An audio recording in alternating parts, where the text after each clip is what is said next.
Hi, darlings. I'm Brian, and you're watching The Brian Darling Show.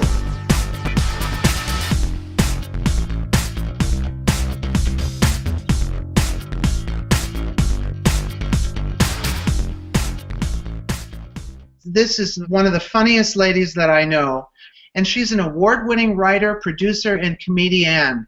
So, without further ado, it is my great pleasure to introduce Miss T Faye Griffin. Ta-da! Hi there, T Faye. How are you? Boom! Look, how about that? Hey, girl, the light is shining on you and me. Welcome to the Brian Darling Show. How are you, my dear? I am wonderful. I'm golden. Thank you for having me. I'm very proud of you, dude. Oh, thanks so much.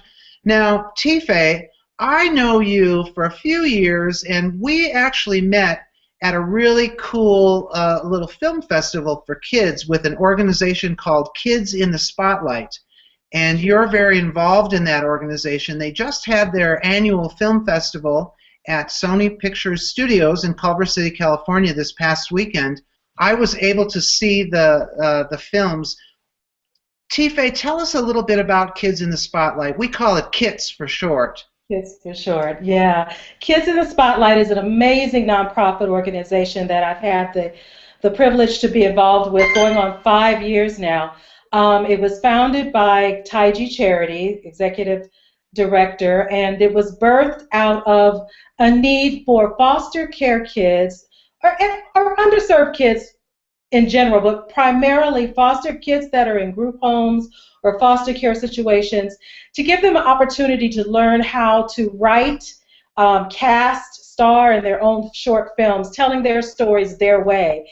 So we got a group of us together with like-minded hearts, and we just came up with a curriculum, and we go into group homes, and it's a 10-week program, and we spend 5 weeks teaching writing. We spend a few weeks on acting skills, casting skills. We cast these films, and then we shoot them, and it's all volunteer. There is no paid staff. Kids in the Spotlight has no corporate funding, no corporate sponsorship at all, which is a real pain. So Very grassroots. Very grassroots. Very grassroots. The grassiest, I'm telling you. The grassiest of roots. The grassiest of roots. I mean, to the point where, you know, a lot of times we come out of our own pockets for things and come up with creative. We've had some fundraisers that have had varying degrees of success, but we're operating not even on a shoestring. We don't even have a shoestring to operate on. So the need is great. We have to turn away a lot of organizations. We get lots of requests to come in and do the program. So we're very grateful to those who have been gracious private donors, people such as yourself that comes out and just supports the effort, supports our kids. They work really, really hard. So thank you for being a part of our vision. This event was so cool. This was the first year that they actually aired the films on the Sony Pictures lot. So you drive into this really cool lot, and you walk down this promenade, and there's all kinds of Hollywood history. I felt like I was in Gone with the Wind, you know, and all the other great shows. And you walk down this promenade into the William Holden Theater, and here's this little blue carpet with Kids in the Spotlight, and the kids are actually the stars of the day. I met these kids that make these films. The goal is to give them as close to our film festival. An award ceremony, because it is an award ceremony as well, is the culmination of the year-long process that they've gone through, you know, the program throughout the year. And we really wanted to give them kind of an Oscar or Golden Globe type experience. Now, this year was downscaled quite a bit, because you've been to the ones that we've done at the Writers Guild Theater, and that really is a big, big, big shebang. And it was downsized just a little bit this year because of a lack of funding. Just to be very candid, because of a lack of funding, we couldn't do as much as we would have liked to do of what we've done in the past. But it was still a great time. The kids were the goal is to honor those kids. And this year we had all girls, I think, and So to Mm-hmm. honor them and congratulate them for a job well done, and I think that happened. This is the first year also that I missed. I'm the youngest Yes, I sister. was looking I for wasn't you. there. I was looking for you on the blue carpet, my dear. But you know, these kids are so cool. Yeah, They they are. they receive awards, and their work is registered with the Writers Guild, which is Yes. exactly as if they were making, you know, a hit movie. These are festival quality films. You saw it for yourself. We're putting out, teaching them to do it the right way. And I got to tell you, I always have to bring a tissue because they screened three short films this year, and Mhm. the content, the nature of the content from some of these kids are really mirroring their true life stories of adversity and how they overcome adversity, and how these I believe it's the Maryvale group home, how they are affected in a positive way and helped in that environment. And it's just so touching to see. And I actually can shake hands with these girls. I gave them all nice big Brian Darling hugs. You know, that was really the highlight, just to see the looks on their faces and the pride that they had. T Faye, you look so fantastic. Thank you. You just look fantastic. And you're actually on a personal weight loss journey right now, and you sort of tied that in a little bit to Kids in the Spotlight. Tell us a little bit about how you did that. Well, again, we're always looking for creative ways to raise funds, and I was having a health issue that could be easily resolved if I lose weight. So I had this idea: why don't I have a per pound pledge-a-thon? T Faye gets fit for kits. And so I reached out to on Facebook and through email to friends, and I said, listen, I'm getting ready to work with a coach, my amazing transformation coach, Cynthia Jackson of My Breakthrough Body, came alongside of me, gratis, pro bono, free of charge, to work with me. And I had people make pledges. So for every inch or every pound that I lose, people are pledging, anywhere from 50 cents to $5 to $10 a pound or an inch. And it's a creative way. It's a great way to keep me motivated, because now it's not just about me. It's about our kids, This lady is on a journey. I'm reading your bio here, and there's so many accolades, but one of the ones that really, really came out to the front is that you're a great admirer of the great comedienne Lucille Ball. No, not really. Oh, not really. Uh-huh. No, Uh-huh. not really. Now, on the surface, our viewers may be thinking, okay, she loves Lucy like all the rest of us. But you actually became involved in the Lucille Ball and Desi Arnaz Center for Comedy, and they've commandeered you to actually go and teach some classes. Tell us a little bit about that. Let's talk Lucy. Let's talk Lucy.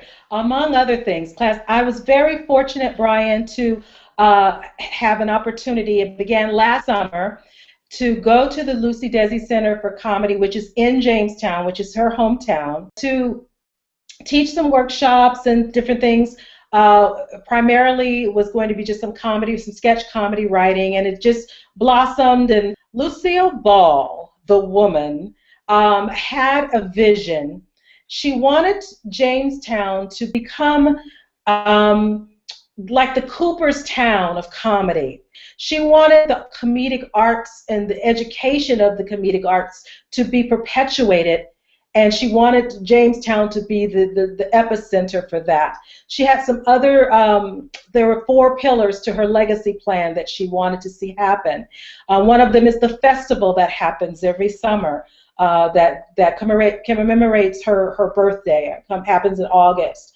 And fans from all over the world, they all, descend on Jamestown, and it's a great time, all things Lucy.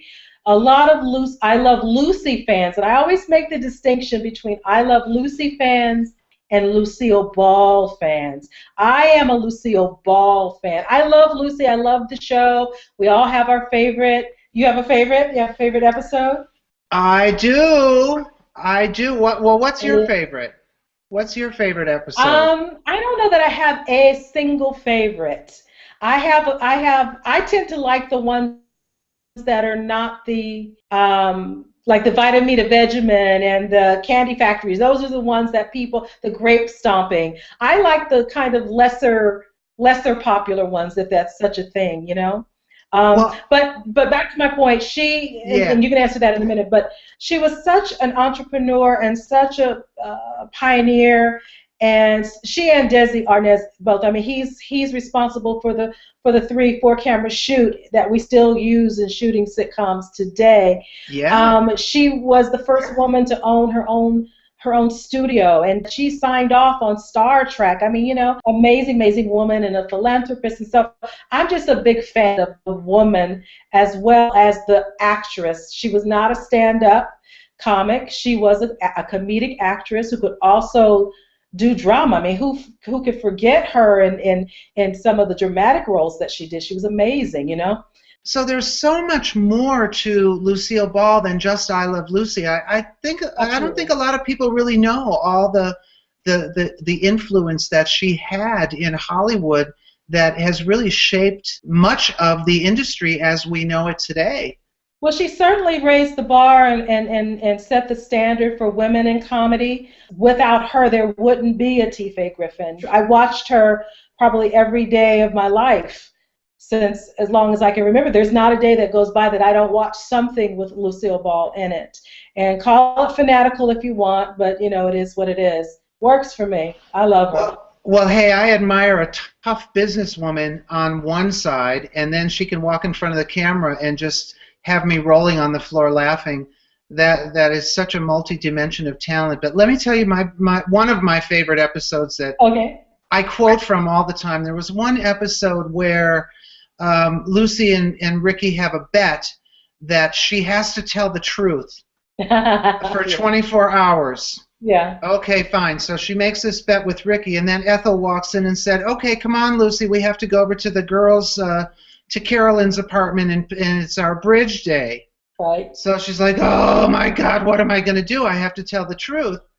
So, and one of the funny lines is, Marion, stop cackling. I've been waiting 2 years for you to lay that egg. You know, there's just certain one-liners from certain shows that, you know.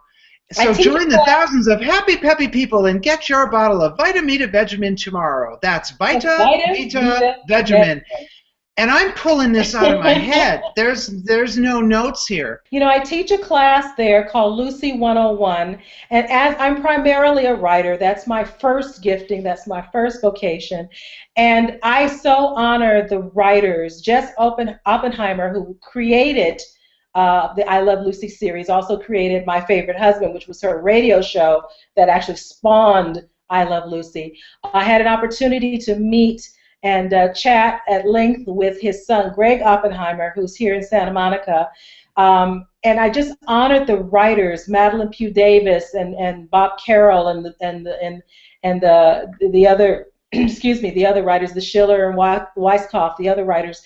And the thing about Miss Ball is that she honored her writers. She understood that without her writers, she could not do what she did. She went on record time after time after time when people would say, "What do you attribute your humor to? Well, how, you know, are you really that funny?" And she would say, "No, I'm not, but my writers are." You know what I mean? And that's she the other reason I love the whole team. So I see here something about Steve Harvey. You write a lot of material for the great Steve Harvey. Oh, the guy is hysterical. I love Steve Harvey. I could go on and on about Steve. 12 years ago, I got hired to do a show that he was doing for the first time, and long story short, it wasn't the greatest starts for us, that first show. But on the day of the show, he called me into his dressing room and he told me, and I think this was 2001, he said, "Listen, girl, I got some things coming up, some big things." Now you know, Brian Darling Show viewers, where a lot of his words come from. They come from this lady right here, T Faye Griffin. So on that note, T Faye, boy, this time sure flies, doesn't Yes, it? it did. Yes, it did. But it's been a blast. Thank you for having me, Brian. Will you come back again and talk to me again sometime? I will come back and talk to you anytime, my dear. You know I love you. Oh, I love you too. Thank you Maybe again we'll so double much. date sometime. Maybe we'll both get Yes. in and we'll double date. How about that? Yeah, that'll be fun. That'll be fun. Thanks, T Faye. Have a good night. Thank you.